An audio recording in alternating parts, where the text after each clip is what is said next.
Welcome to Burlap Teachers. Enjoy the video. You start by powering the Wagon R's head unit. Turn the key to ACC or on so the radio is live. Once done, open your phone's Bluetooth settings and make it discoverable. This is how the car will see it. Make sure to clear old pairings on both phone and head unit if they clutter the list, because conflicting entries often prevent a clean first-time connection. You're ready for pairing once both sides show Bluetooth active and visible. You now tell the head unit to search for devices. Press the phone or BT button and choose Pair Device or Search.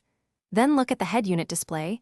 It will show a Bluetooth name and sometimes a 4 or 6-digit PIN.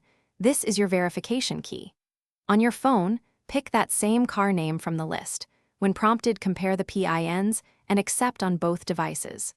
Make sure to allow permissions for contacts and media so calls and audio work. Finish by confirming the head unit shows phone audio and contacts connected. Then test with a short call and music to verify audio routing. If it fails, don't panic.